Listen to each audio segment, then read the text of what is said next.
Continuamos en 52 minutos con una invitada. Ella es Juliana Vaca Ruiz. ¿Qué tal, Juliana? ¿Cómo estás? Muy bien, gracias por la invitación. Gracias por venir aquí a este programa. Me gustaría que empieces vos, contando quién sos vos y Bueno, quién era tu abuelo. Como dijiste, mi nombre es Juliana. Fui invitada en mi calidad de miembro de Historias Desobedientes. Es un colectivo que agrupa a familiares de genocidas por la memoria, la verdad y la justicia. En mi caso particular, yo soy nieta de dos miembros del ejército argentino, ambos mi abuelo paterno y materno, ambos eran miembros del ejército.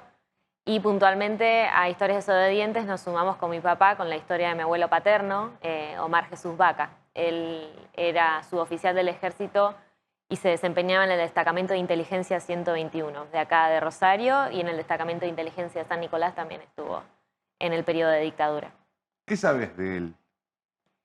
De su accionar, algunas cosas que hemos podido reconstruir con mi papá a partir de sus memorias, de sus recuerdos. Él era bastante chiquito durante la dictadura, tenía más o menos 10, 11 años.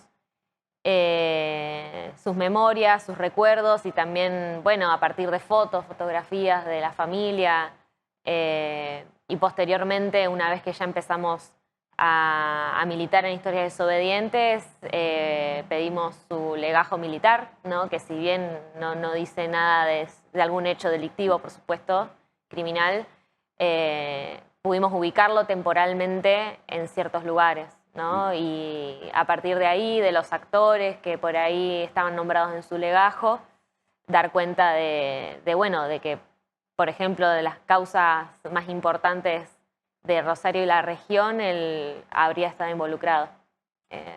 Juli, lo nombraste a tu papá, también una persona muy importante en todo esto. Sí. ¿Cómo fue el proceso de ustedes dos para decir, che, bueno, pasa algo con mi abuelo, con mi viejo, en el caso de tu papá?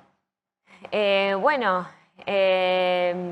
primera instancia fue correr un poco el velo de cuán naturalizado estaba el hecho de que yo había tenido un abuelo militar. Hasta ahí llegaba la información que yo manejaba de chica y adolescente.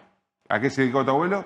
Militar. Militar, miembro del ejército. Yo respondía siempre, ambos mis abuelos, lo mismo.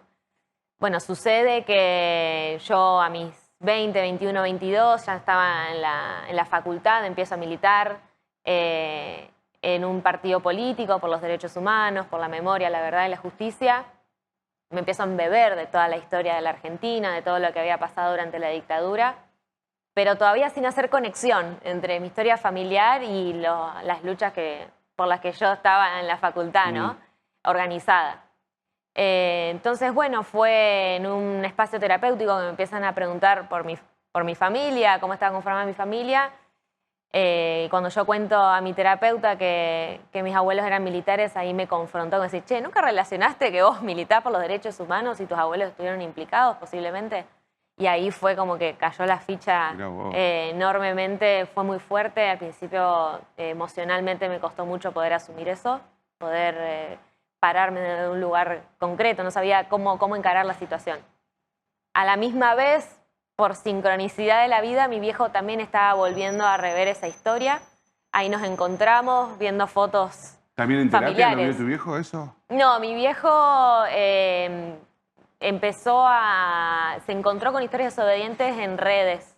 Creo que comentarios, viste, de las noticias que la gente comenta abajo. Bueno, ahí se encontró con Analía Kalinek, que ella comentaba que era hija de, bueno, Eduardo creo que se llama Kalinek, es un represor, está cumpliendo condena en este momento. Y bueno, y ahí con la existencia de Historias Desobedientes, nosotros viendo nuestra historia familiar, dijimos, bueno, tenemos que hacer algo con lo que quizás sepamos del accionar de mi abuelo en este caso. Y así que bueno, ahí empezó todo un camino de desobediencia, como le llamamos nosotros, y de empezar a buscar información, es decir, bueno, y como te decía antes, ¿en qué espacio de tiempo sucedió la dictadura? ¿Dónde estaba el abuelo en esas épocas? En Rosario, San Nicolás.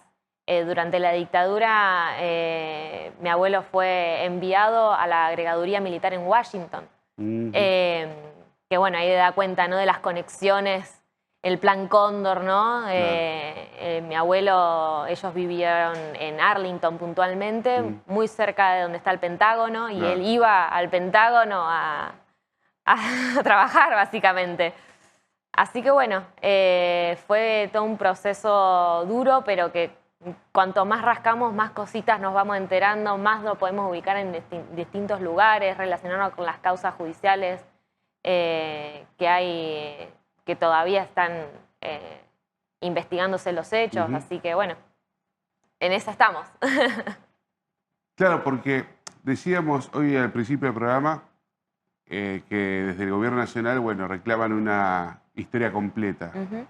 Digo, ¿cuántas piezas faltan por armar nuestra memoria, nuestra justicia, con todos estos aspectos, aparte que van apareciendo? Porque en algún momento, bueno, eran las madres de Plaza de Mayo que buscaban a sus hijos, después los familiares, después aparecieron los hijos, y después los nietos, ahora están los nietes, y entonces vamos viendo de un mismo hecho traumático, tremendo del horror, y ahora aparecen ustedes que son...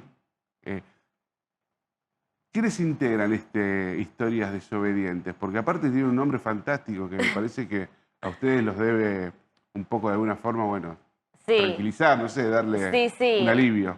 El nombre hace referencia principalmente a que a nosotros en nuestra familia se nos ha impuesto un mandato de guardar silencio sobre el accionar de nuestros familiares durante la dictadura, y nosotros venimos a desobedecer ese mandato. Ellos, lo que yo explicaba el otro día, un señor que me preguntaba, entre ellos los militares hicieron un pacto de silencio, a sus familiares nos impusieron un mandato de silencio. Nosotros venimos a romper con eso de desobedecer.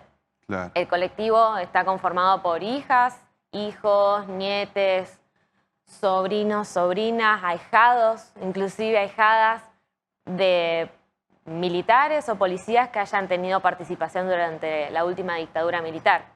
El colectivo se inició en Argentina en el 2017 y rápidamente, a medida que bueno, fuimos hablando públicamente y por ahí saliendo en los medios, en las redes sociales, empezaron a entrar en contacto con nosotros personas de la región, de Chile, de Paraguay, de Brasil, de Uruguay, dando cuenta de que también eran familiares de represores, de genocidas, de las respectivas dictaduras militares en la región. Ahí no volvemos a la cuestión regional. Mirá vos. Inclusive cruzando el charco, digamos, familiares de genocidas franquistas, de nazis. Es decir, empezamos a tender puentes en todo el mundo a través de la desobediencia.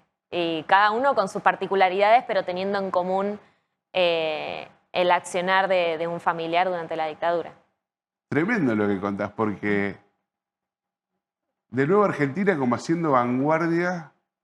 Sí. La otra vez, repasando números, viste que ahora están reclamando números. Bueno, hay más de 1000 condenados por delitos de lesa humanidad en Argentina. No hubo ningún proceso ni genocidio en el mundo que haya tenido tantos.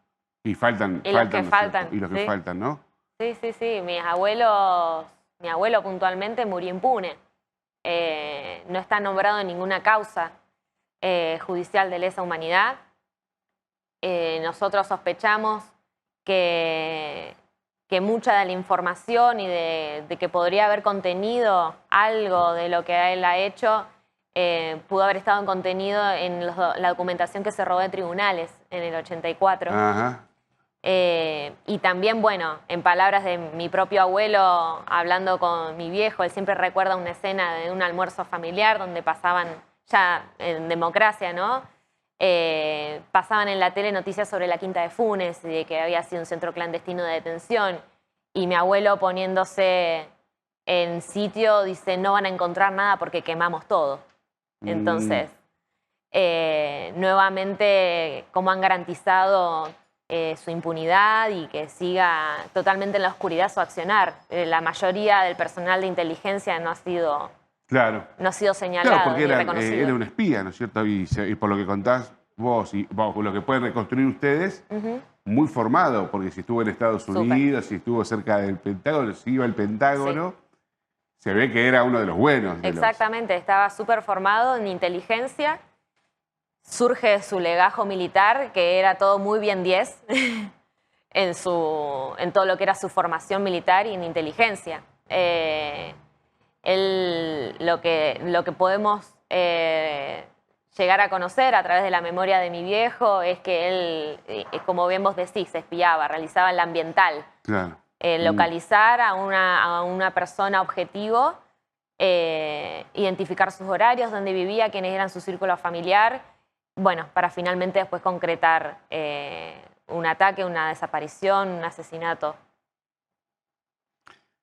Cuando ustedes hablan de historias desobedientes, ¿no hubo también un mandato de qué estudiar o por dónde ir en sus vidas? ¿Qué sé yo? Me parece que por ahí a tu viejo ¿no le reclamó ser militar? Decís si mi viejo le reclamó a mi abuelo. Sí, tu abuelo, como padre, a tu seguir papá. con la carrera militar. Sí. Y sí, claro que sí. En realidad, mi viejo, bueno, hizo la colimba.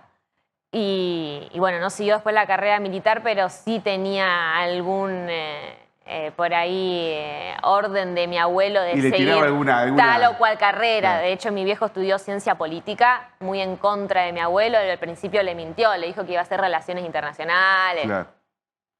Claro, mi viejo se metió a estudiar ciencia política y muy pronto en su carrera empezó a militar en el Partido Socialista. O sea, le salió totalmente desobediente el hijo, por fortuna mía, ¿no? De haber tenido ese padre desobediente ya en aquella época. Sí, claro. Mi abuelo no estaba contento para nada. Él era aparte un convencido de sus ideas, de su ideología. A mi viejo le decía que tenía años de doctrina de seguridad nacional en la cabeza y que nadie nunca lo iba a convencer de algo distinto. Así que imagínate. Y ahí el pacto de silencio, ¿no?